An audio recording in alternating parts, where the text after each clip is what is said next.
Okay, so good evening, everyone, and welcome to our tonight's webinar on getting a PhD while in industry.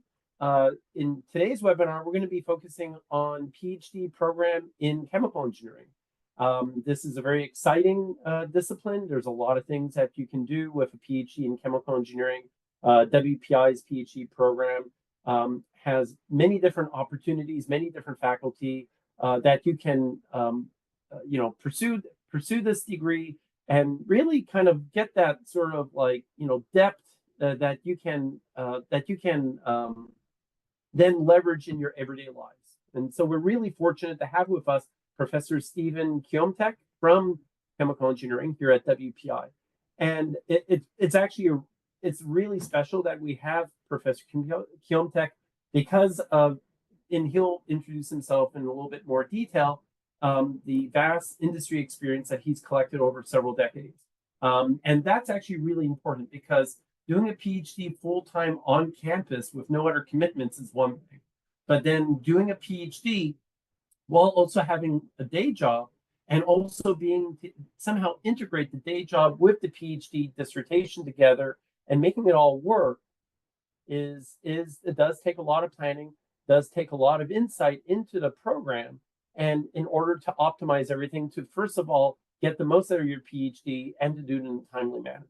So without further ado, I would like to introduce Professor Stephen Kiomtek. Thank you. Good evening and welcome. Yes, I'm a professor of practice in chemical engineering. I've been at WPI as faculty for about 13 years now. And I came, it's gone quickly.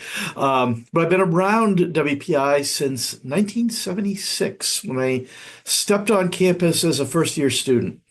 I was a local first-gen student. I knew nothing about college, nothing about chemical engineering, but was told, hey, you're good in chemistry, you're good in math, you should be a chemical engineer. And so with that background, I stayed for 4 years, and I knew I wanted a job in research. And everyone was telling me for that you need at least a master's degree.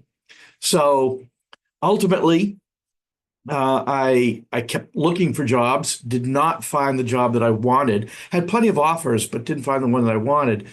And so stayed and worked with the person who was then department chair and a fellow of AICHE and now long since retired, Ed Ma. I did my master's with him. And lo and behold, I found my dream job. I was incredibly happy, fortunate. I went to work for Cabot Corporation in Billerica, Massachusetts. They're a specialty chemical company. I was doing process development work, and we were making catalysts. It was exciting times. The big focus at the time was synthetic fuels because we were running out of oil. We were running out of liquid fuels. And it was the late 70s, early 80s. Crude oil was $140 a barrel, thereabouts. Gasoline lines were everywhere. And we were all looking for ways to work on this. Well, what was brought on to Cabot was more development of they had some very interesting technology to make very, very high surface area metals and metal oxides. Their standard product is fumed silica, which is widely used as a strengthening agent. It's used in food industry. It's used everywhere. And they also make titania. Well, I was looking at this and with my background said, these are catalysts. And so I was going in, it's like, I want to use this technology to make incredibly strong and potent catalysts, very high surface area, high surface energy. This is going to be great. And there I started. Well, several years went by, few years, a couple, 3 years went by. And we were trying to really up that program because it had a lot of potential. But Cabot was primarily a materials company. They weren't into catalysts. And so here I was, a little master's student, little master's graduate from chemical engineering out of at the time, a little regional school in central Massachusetts, around all these very smart PhD chemical engineers, mostly out of MIT. And here I am saying, we can make catalysts with this. And they said, well, no offense, but there's just you. And we don't really have a catalyst lab, and we don't have these materials, and so we got talking, and WPI was really well known for catalysts at the time. We were doing really wonderful fundamental work, had some of the world experts in Bill Moser, in Ed Ma, in Lynn Sand, several other folks. And so we got talking and talking and talking, and they said, you know what? What would help is for you to get a PhD. Develop the skills, and while you're at it, build us a chemical testing lab for catalysts. So there was the germ of the idea. We have another person who would like to get in. Just added. Admitting. There we go. Excellent. Excellent. So yep, carry on. This is fascinating. So, well, one of the challenges, right, of doing a PhD in industry, one of several challenges, the material had to be, per any PhD program, had to be publishable, had to be open. We are trying to expand knowledge, be new, be innovative, and go out into into general science. And Cabot was very concerned about their intellectual property. And so what we came up with was, I would work on using fundamental chemistry similar, adjacent to what they were doing.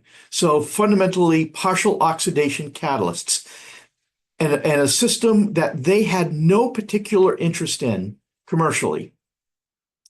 But they were interested commercially in something relatively similar, which I can't really disclose. So I built up a lab that they did not previously have. All their resources, using commercial materials, developing all the analytical, bringing in all the analytical equipment, bringing in all the types of analyses, and bringing that expertise to the company, while working in something that I could publish. It worked out like a charm.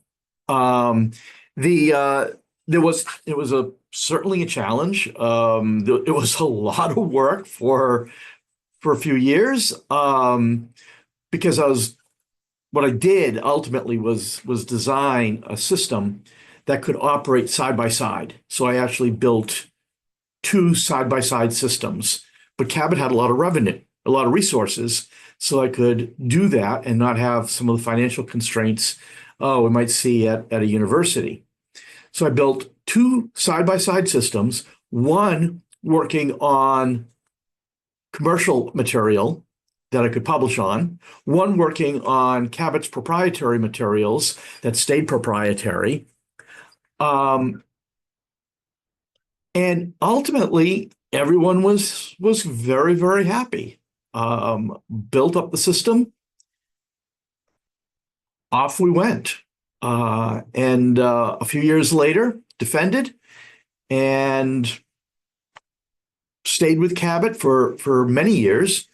Now, as it turns out, as what happens, we found a new way to get liquid fuels in the mid 80s, mid late 80s. And that whole program of synthetic fuels primarily from coal disappeared pretty much overnight. So that whole system, all that investment from Cabot in that whole catalyst program kind of disappeared overnight.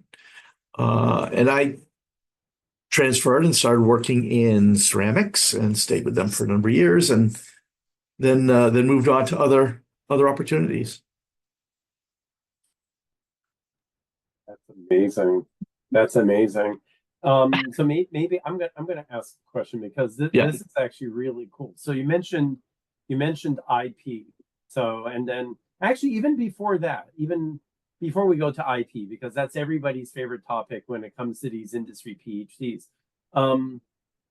Did you so you mentioned Ed Ma, right? So he's your internal champion in WPI.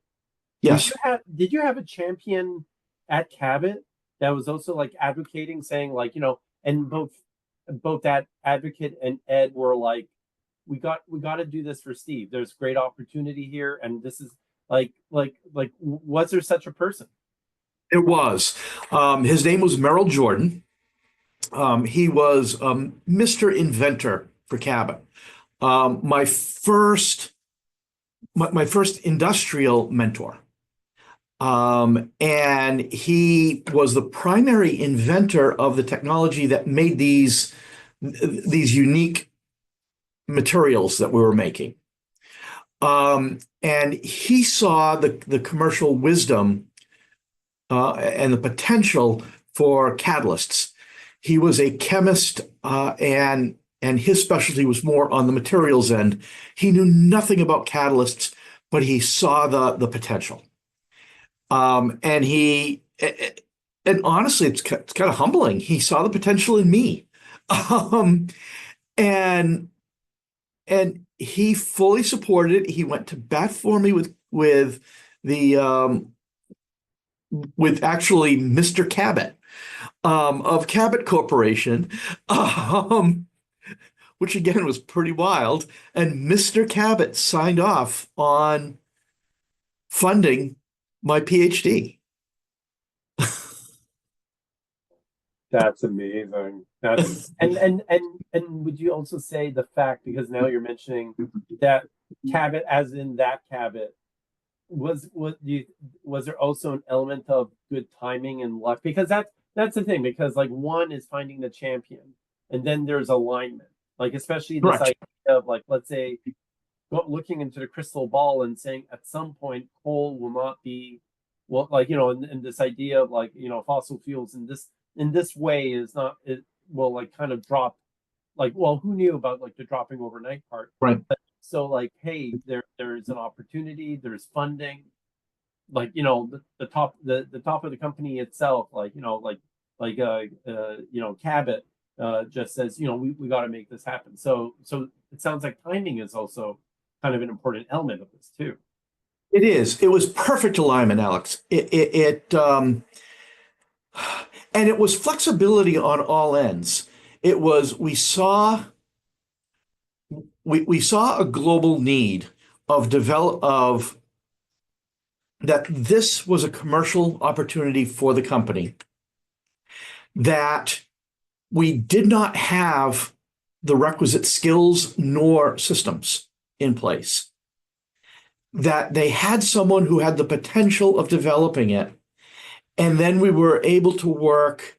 We were all negotiated and flexible in terms of, well, how can we do this and meet both the needs of WPI and the chemical engineering department and the PhD program? Because we didn't want, this was, we wanted, all parties wanted this to be a completely legitimate, appropriate, rigorous PhD that met all criteria, and at the same time meet an industry need. And so how do we navigate and marry these two ideas in a way that is protective of the IP, meets the educational needs, was good for my career, was good for them. It was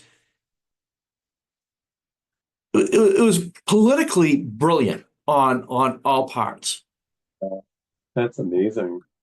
And then you also had to do a lot of advocating yourself, right? Like Absolutely. making sure. So obviously making sure that Ed and Meryl were both kind of like, in the loop and also communicating, and then Aligned. yeah, Yep. and you were trying to support that. That's awesome. Correct. Yeah. So maybe I'm not sure if there's any questions that either Frank or Labardo, if either of you have any questions. Like at this point, before we continue, I mean, this is real. Just the story alone. The thing is just based on my own personal interactions with folks who are interested in doing this, and some who have successfully executed to the point that they're now PhD students at WPI, working full time as well. This except different companies, and not necessarily ChemEng, but this sounds very familiar. Like it's a very so maybe Frank or Libardo, any questions from either of you based on what based on Professor Kiotek's sort of own experience.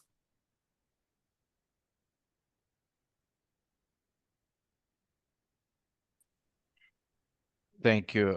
I don't have any questions for now. I think I'm trying to grasp as much as possible Awesome. before asking something. Yeah, but as you said, or you said, the intellectual property part is critical, especially for, I mean, the company that I work for, they are very strict about intellectual property. And as an example, we don't do a lot of research with American universities because the IP with American universities is always a big issue. We have to, usually with American universities, we have to negotiate and get the license for IP. Whereas, and the policy of my company, Air Products and Chemicals, is that if we are funding the research, we have to own 100% of the IP. So that is it's always a very delicate topic in the company. Is if we want to do research with a university, we most of the times we have to go outside of the US because uh, European countries or Canada, they are more flexible in terms of IP terms. So So maybe, so maybe Steve, like let's like I deferred the IP topic, but thank you, Labarda. I mean that is, I think, a very critical topic. It's like so the number one thing is IP. Then after the IP is cost. So, but maybe let's start with IP. So what? Any suggestions or thoughts or a guiding philosophy on on the minefield of IP discussions, Steve? Yeah, I mean, why I think this was so successful, and frankly, why the IP was easy in this particular case. Um, the work I was doing was, by design, was adjacent to Cabot's interests, commercial interests, but was not directly related to Cabot's commercial interests. So I was working on a ferric molybdate catalyst to make, which is used to make formaldehyde, which then is a commercial kind of a building block for many chemical industries. Cabot had absolutely no interest in ferric molybdate catalysts. Zero. But it was the materials that they were interested in were similar enough. They were and they were used for partial oxidation reactions, not methanol to formaldehyde. So I could take a commercial side and get commercial catalysts and build all the systems and build all the analyses and build all the methods and develop the technology for Cabot on how to use and test these partial oxidation catalysts with something that they had no commercial interest in. And what I was doing was side by side, I had a second reactor system with material that they were absolutely interested in. And that all remained confidential. None of that is published. All of that is within, in the research notebooks and in Cabot. And there are some patent applications on it, but none of it was published. So that's how we kind of got around it. I brought something that Cabot desperately wanted, and I helped develop some skills and some resources for them. But I used a system that really they didn't care about. Does that make any sense? Yes, it does. I see I understand the strategy you use. Yeah. There is another strategy which is similar to this one, which is, and I think it was interesting to think about. There's, like, I like to describe mission critical activities, like, let's say, product development, that the IP and trade secrets are like very much locked in. But I think very also similar, Steve, and I that's actually really cool about the dual, like, you develop a process that's very similar to a processes of great interest, and just work on the process that's not like, that's like, oh yeah, whatever, blah, blah, blah, but the parallels. Usually, I like, in some cases there's also, and I'm not sure how you refer to it in industry, like basically exploratory research, like that's not a product yet, like, kind of like, hey, like, something that would be developed like using like internal R&D money or something like that, right? But Right. that's cool. From a practical standpoint, it also had the advantage. I mean, the level of effort to build out two systems and the level of effort to analyze two concurrently running systems is not twice. So I was able to gain some efficiencies, and it made my life a little bit easier, so I could hold a job doing something that Cabot wanted while still doing something that WPI wanted for the PhD. It wasn't one times the effort, but it wasn't twice the effort. Actually, that brings up another interesting question. So, time management. So the old saying goes, like, work smarter, not harder. So did it help that your PhD research overlapped? And in your case, by how much? That you didn't go crazy basically working two jobs at the same time, and you completed your PhD in a timely manner. Like like like the like do you highly recommend that? Like, because obviously you have a lot of flexibility if you do whatever over here and do your day job here. But that overlap, like how important was that for the success of your PhD at the end of the day? And just also work-life balance in general. It helped a lot from a work-life balance. I will say, my now wife, my fiance at the time, was also going through graduate school and was up at University of Maine in Orono. So we neither of us had any life, and we were separated by a few hundred miles, and we get to see each other, once a month or thereabouts. So I did not have children. I did not have a family. So yes, it was an awful lot of work. It was probably, if I look back on it, it was probably like one and a half jobs, not two. So it was probably in the 60, 65 hours a week kind of time frame.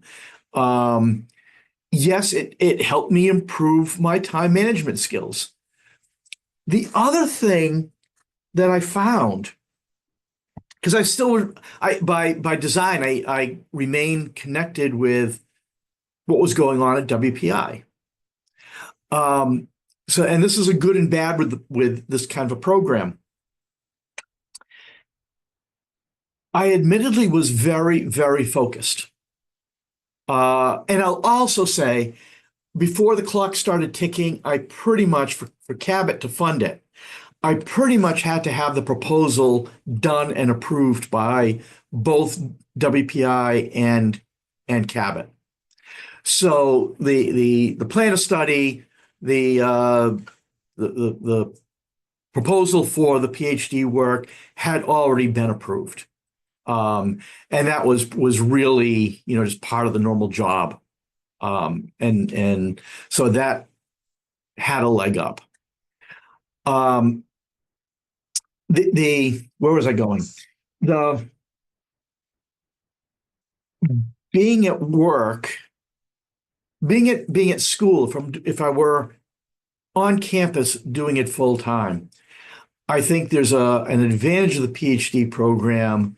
And Alex, I don't know what your experience was like, but there's a normal inquiry. You explore a lot of side avenues that are technically interesting and maybe not particularly productive, and then come back to your research area.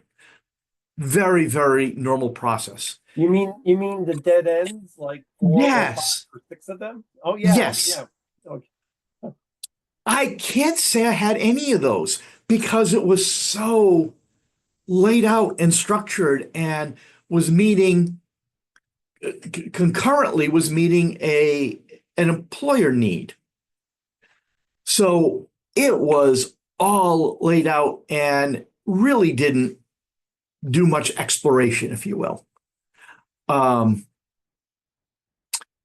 said that, I mean, it was a really cool. I don't apologize for the work. It actually won Sigma Xi's award at WPI that year. It was very, very good, very thorough, wonderful, but I didn't have those side explorations. So on one hand, so just to from what I heard, it sounds like on one hand, the tangents that may or may not lead to something, right?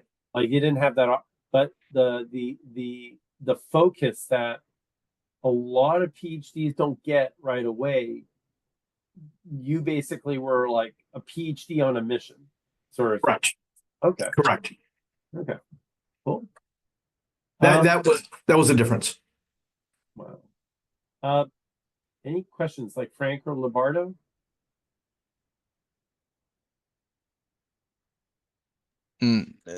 Not related to what Stephen was mentioning, and sorry because I am connected probably 5 or 10 minutes after the session started, but one of the questions I have as well is related to the tuition payments, and how is that structured between WPI and the company, and in terms of dollars, how much are we talking about per year or per semester or per credit? I don't know what's the measure. So I'll put that information in the chat, but generally, officially the WPI graduate tuition rate is $1,610 a credit hour, And so a PhD after a master's is 60 credits, right? I'll put also in the chat, there is a program that we have here at WPI, Experiential PhD program, that like for PhD experiences like Steve's, sets it up such that things such as IP, tuition payments, defining the focus of the dissertation, everything, right? Because the number one thing that is both exhilarating and also creates a lot of anxiety is the unknown of the PhD, right? It's like it's because if you think about it, like the undergrad student is like, here's the problem and here's the solution, implement the solution. The master's student, here's the problem, come up with the solution. And the PhD student is find a problem, find a solution, and implement it, right? So that uncertainty creates a lot of like potential for affects the successful completion of the PhD. What this and the last thing you want to happen is, oops, here's an IP landmine, right? And blows your PhD out of the water. Oh, I didn't know I have to do that research direction, or I did not know who my advisor was, or anything like that. And the framework we have here at WPI sorts all of that out in advance, because again, you don't want something ad hoc, you don't want something unknown. So what I'll do is I'll put that information in the link in the chat as well. Okay, but that's a good question. Sorry, go ahead. And I know at Cabot, for the payment they paid, and they paid WPI directly, so it was all invisible to me.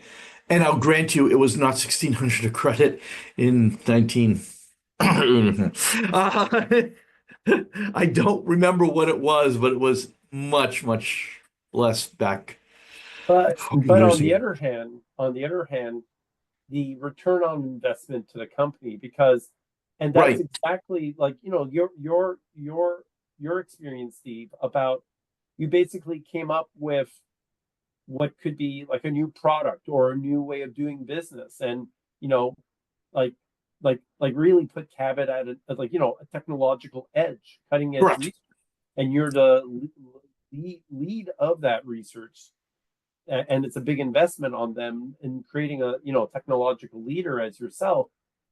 Huge return on investment. Huge return on investment. Exactly. So this probably won't work if it's like, hey, I'm only gonna, like, you just started a company 6 months ago and you're planning to leave a year or two from now and stuff. It's usually somebody who's committed to the company and it's like, wow, we see this person as a rising star type of thing. Yep.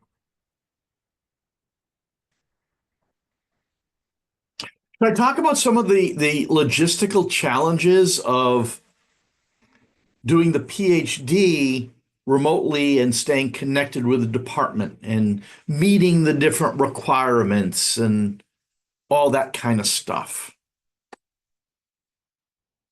Can I share a few slides? Yep. I think if I did the technology right, you should be able to.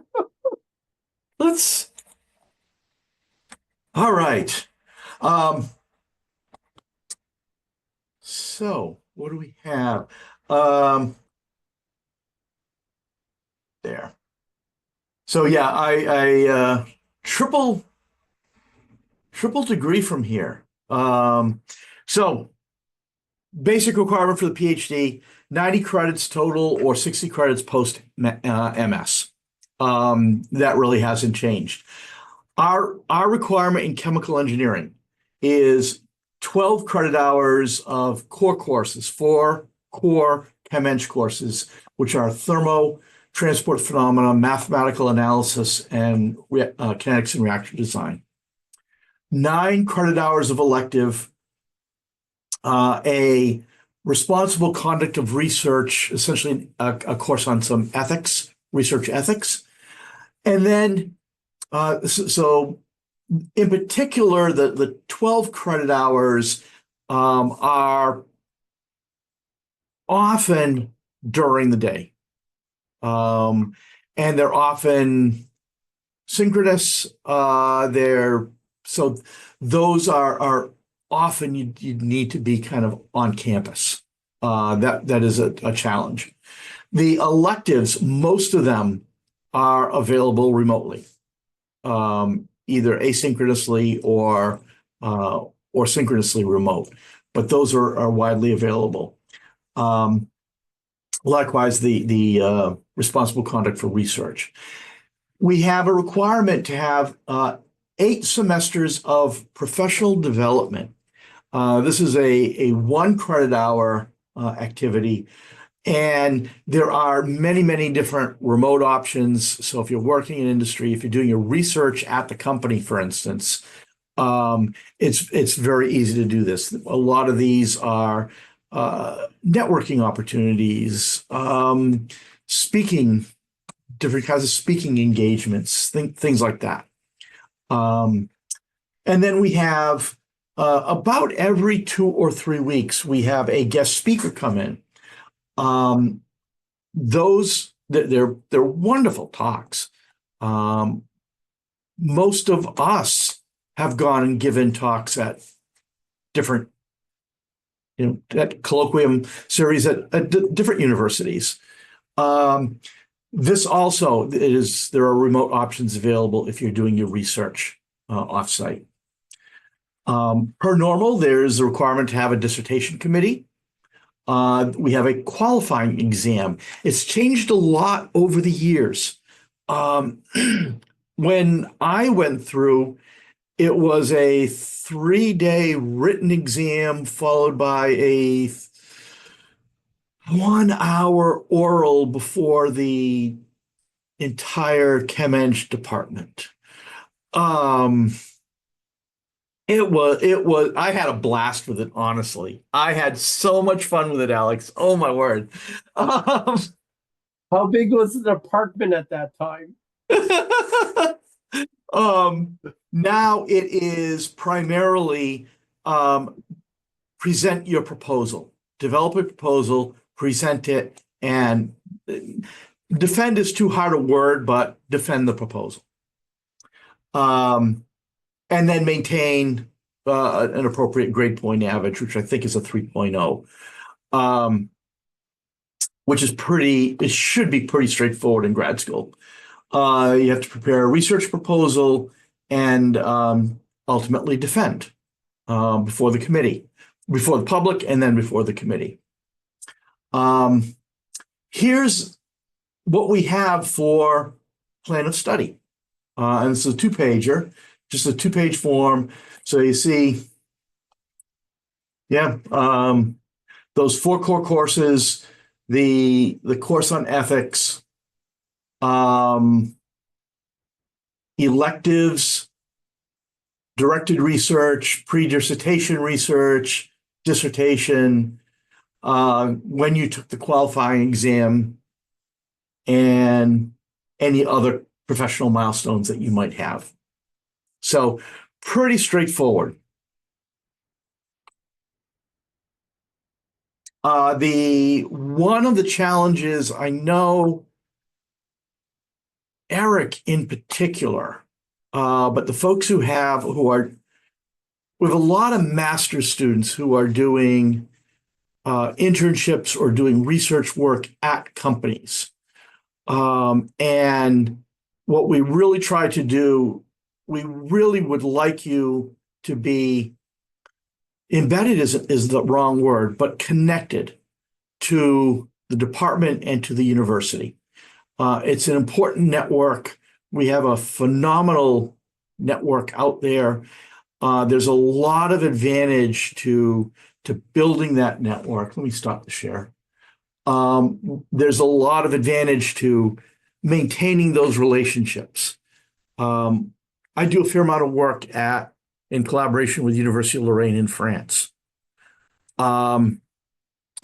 Every week they have interlab meetings where people just get together for coffee because it's France and croissants, of course, and talk about the research that's going on in their labs and just share And it's really some wonderful brainstorming. We would love, take care, Frank. Thanks so much. It's such an important part of professional development, maintaining those relationships. The independent research is critical, but also the building that network, building those professional relationships is also critical. So we would work very, very hard at, even if you were remote, of bringing you into lab meetings and bringing you into various networking meetings. Alex.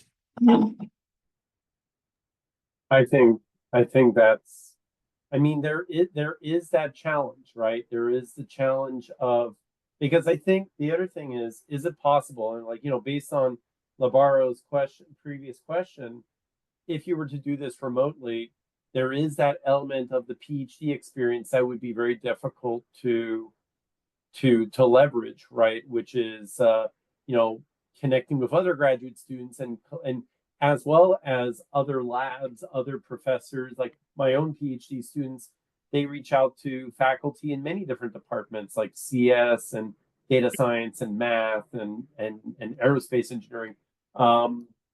What do you think would be an advantage on the other hand? Like, let's say if they're doing their PhD while working full time at their company, what would be something that your conventional PhD student wouldn't have?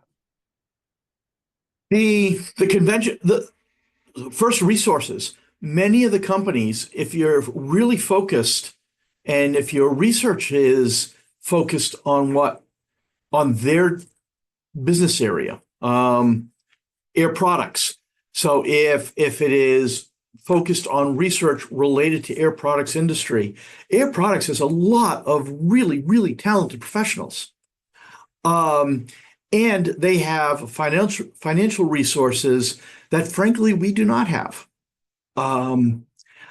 I never had to worry. I mean, when I was doing my master's work, I had to learn glass blowing because a lot of my equipment was of glass, and we could not really afford to get a glass blower to come in and build the equipment. We just didn't have the resource. You're like the second chemical engineer I know that said something about blowing glass, and I'm like, this is a funny, sort of like, when I first heard it, I said, oh, that's cool. So you went on a tour of a glass manufacturing place and you blew glass, and now you're like, oh yeah, like I blow glass too. It's like, do all chemical engineers blow glass? At least those of us of a certain age. I also still have my slide rule, Alex. So there you go. Oh no, I have my dad's slide rule, like from father engineer to son engineer, right? So I still know how to use it. Actually, it's kind of scary. That's the sad thing. I don't know how to use it. I'm like, ooh, numbers.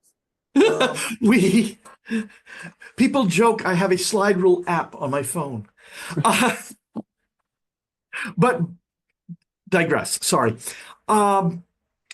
If I needed a swage lock fitting, I had to go and scrounge, and we reused fittings because they were, a quarter a piece for a fitting, and that we had to conserve. At Cabot, if I needed something, some glassware blown, we bring in the glass blower. If I needed some swage lock fittings, well, I had a cabinet of every size swage lock fitting I needed. And you can think of it in the electrical world, having the DigiKeys inventory right there at your fingertips, and having some really highly skilled experts right down the hall. Again, there's a downside. There's not the tangents. There's not the if I wanted and I did at some point, wanted the help of a metallurgist. we did not have a metallurgist. I was fortunate enough through connections at WPI through the master's program to know Rick Sisson, metallurgist at WPI, and so could call Rick and say, "Hey, can you help?" And of course he did. So, but it is a little bit harder for some of the tangents, good and bad. I like we're getting close to the top of the hour. But perhaps first of all, any so Labaro, any other questions that you may have, or does this cover like anything that came up like in discussion? Obviously, Frank had to drop off, but he left in the chat saying, "Hey, I'll follow up afterwards electronically." But how about yourself, Labaro? Any questions? Just a follow-up question on the credits and the courses. You mentioned that there are 4 core courses, and I think Stephen mentioned that they have to be in person. So how I'm assuming a course will take the whole term, either winter term or fall term. So which means it would be a time commitment on my end, let's say, to go to WPA for one full term to take 1 or 2 courses at a time. Am I right about it? Most people take 2 core courses at a time, and they do last the full semester. I don't know of, and I'll claim a certain ignorance. I know they're at the start of the day and the end of the day.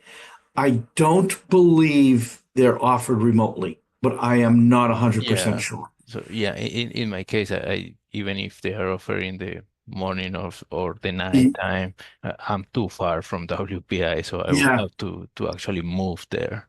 But no, well, I mean, the thing is, like one thing that we found with experiential PhD students is it is possible. Like, first of all, there might be, like, through our online and continuing education program that's also run through graduate studies, right?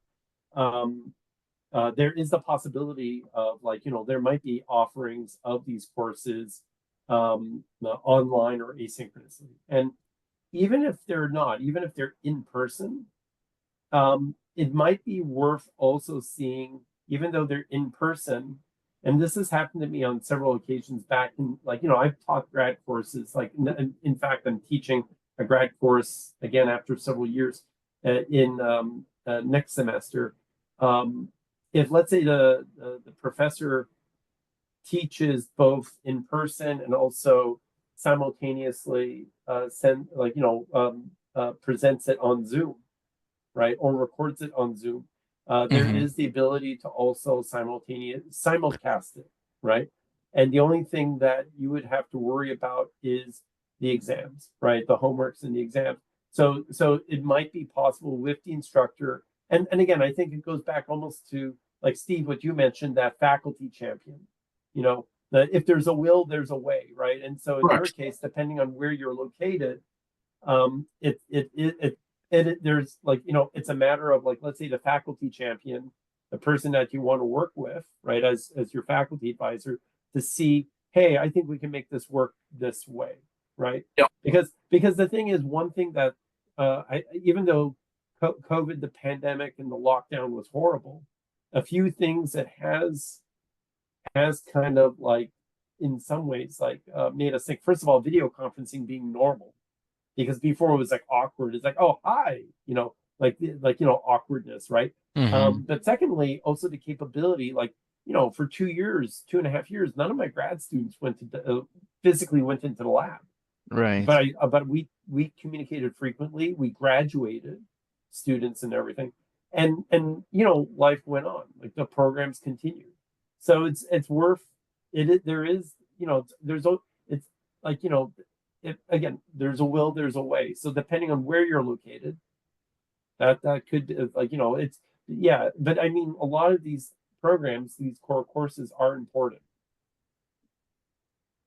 Right. Yeah. Agree. But I agree. It may take some effort, but there should be a way to negotiate out a way to do it. Okay. Yeah. And again, that's through the faculty advisor, like, because that person's your champion. They'll see you through from beginning to end, which is their, and so it's like, oh shucks, Chem 500 and something is only offered in person. It's like, okay, how do we make this work? Like, what's the process? What can we do, right? And it's like I have yet to see something not happen at WPI because we say sorry to process handle. There's like Right. one thing we're known for is there's a lot we're a small school, but we're very agile. Let's just say. Okay. Great. Yeah. Steve, I'm not sure if that's an accurate term to I think it is. We can be. Yeah. We can be. Exactly. Yep. We can be. Yep. So any final thoughts or thoughts or sort of parting words or words of wisdom, Steve, like for regarding, like, because again, it sounds like you have the exact experience that a lot of other folks would love to have. I will say it was a lot of work. It was challenging pulling it together. It was 100% worth it. I had a wonderful, wonderful experience despite a lot of work. I mean, we're doing stuff we love. You think about it, it's like, oh man, I get to spend a few years forgetting the course and some of the coursework. I get to spend a good couple of years doing one big project and really focus on it.